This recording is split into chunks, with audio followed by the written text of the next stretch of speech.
Welcome to There's a Method to the Madness. My name is Rob Maxwell. I'm an exercise physiologist and personal trainer. I'm the owner of Maxwell's Fitness Programs, and I've been in business since 1994. The purpose of this podcast is to educate you on what you really need to know.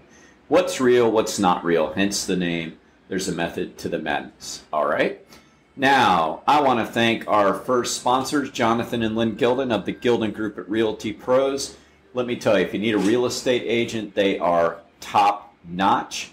They can be reached at 386-451-2412.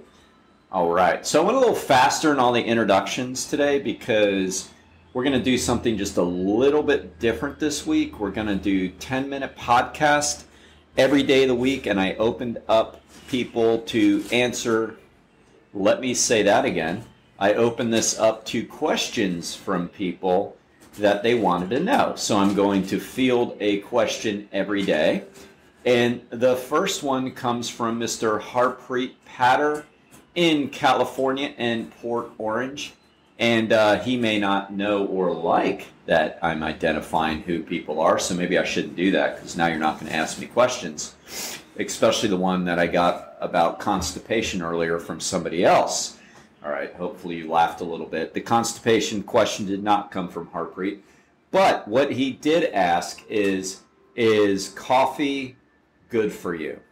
So, now as I think most people know, and if you don't know, I'm an exercise physiologist, I'm a personal trainer, I'm a strength and conditioning coach, and I do have a sports nutrition license. But, you know, sometimes people need to be careful about talking about food and things like that that aren't in their scope of practice. Now, nutrition and all that is in my scope of practice, but, you know, most personal trainers, and you probably don't know this, aren't really supposed to be talking about diet. That's supposed to be left for a dietitian, a nutritionist of sorts, all right?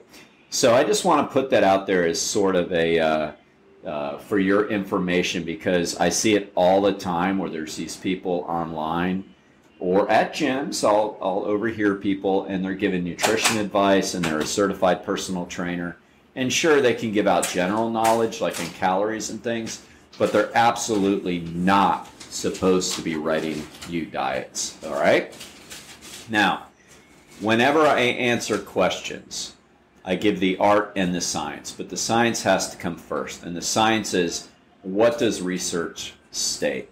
And I know what you're thinking. You're thinking, well, research contradicts itself constantly, and it contradicts itself constantly on coffee. I'm not going to disagree with you on that. There is a lot of truth to that. But I try to stick to like where the research came from and what is the consistent consensus on that, all right? So I like things like the Mayo Clinic. I do like things like the CDC, not necessarily regarding nutrition and stuff, but just in other areas of research. I like the American Heart Association's research. I like Berkeley, California's research on wellness, and then the American College of Sports Medicine. I like the Harvard Review. So I like to stick to what I know has been very consistent with their information when it comes to diet, nutrition, health, whatever. So the short answer is it's neither. Coffee is not bad for you. Coffee is not good for you. When you hear these claims that it's, and by the way, I don't want to alarm you. So when I say not good for you, that doesn't mean it's bad for you. That just means it's neutral. And that's what coffee is. It is neutral, all right?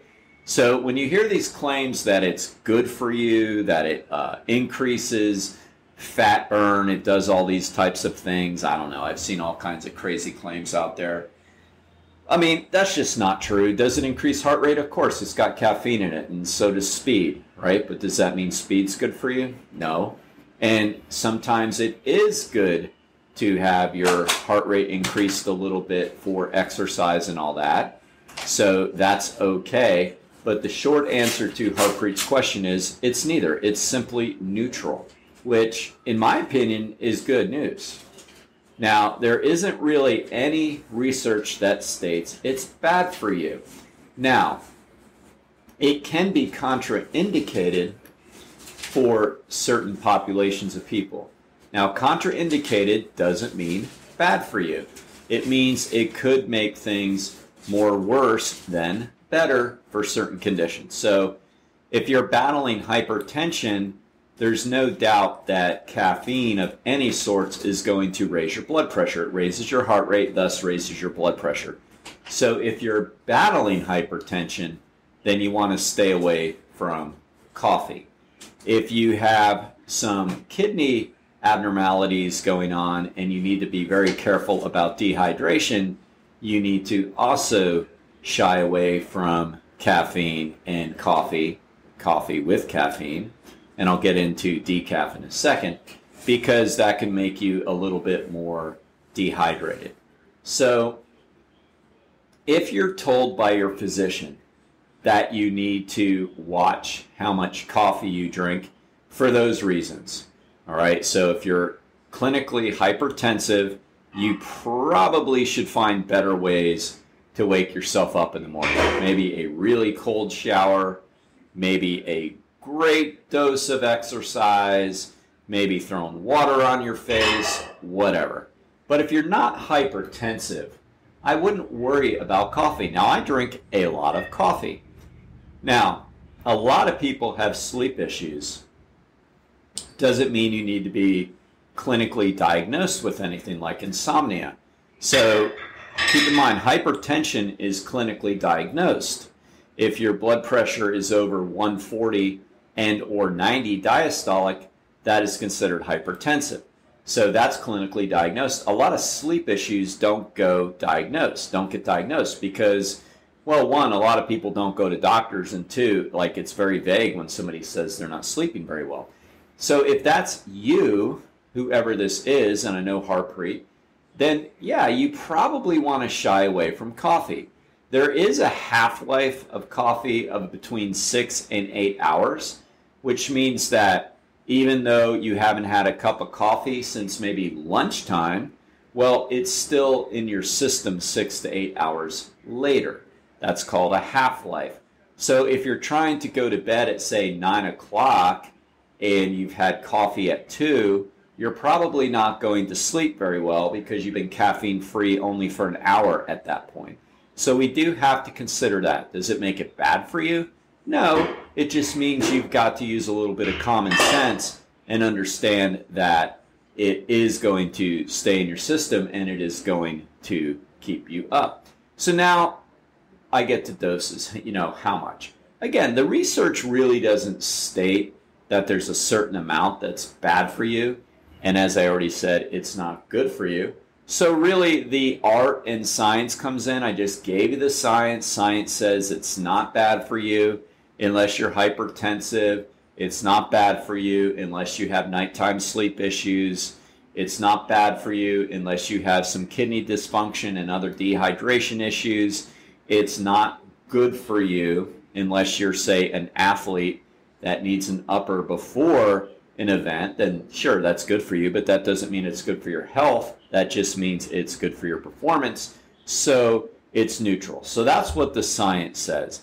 As far as doses go, there really isn't any particular amount that makes it bad. I mean, if you're hypertensive, I would say you probably don't want to have a single cup of coffee. You probably want to go to more decaffeinated products such as certain teas, maybe some green teas, although you have to be careful because they do have caffeine in them. And you just have to decide, that's where the art comes in, how much might be too much for you. Now me, I can drink caffeine pretty late in the day and not have a sleep issue with that.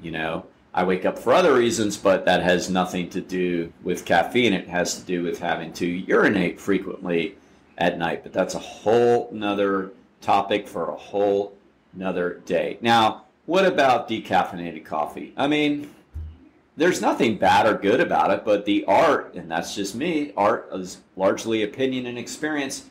Why? Why would you drink decaffeinated coffee? I mean, if you seriously like the taste that much, I guess go for it. Keep in mind there is a very low amount of caffeine in decaffeinated coffee, roughly around 5 milligrams of caffeine. But again, I would say, why? That's kind of like when people drink non-alcoholic beers. I mean, what seriously is the point?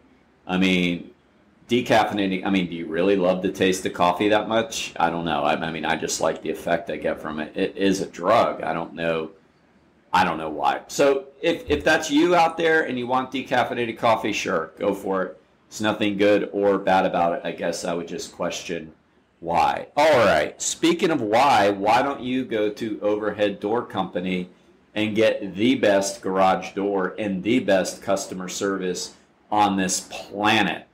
They've been in business for 100 years, and I swear to God, I don't know how Jeff looks so good for being 100 years old, but he has somehow pulled it off. So if you need a garage door, please give them a shout at 386-226-3820.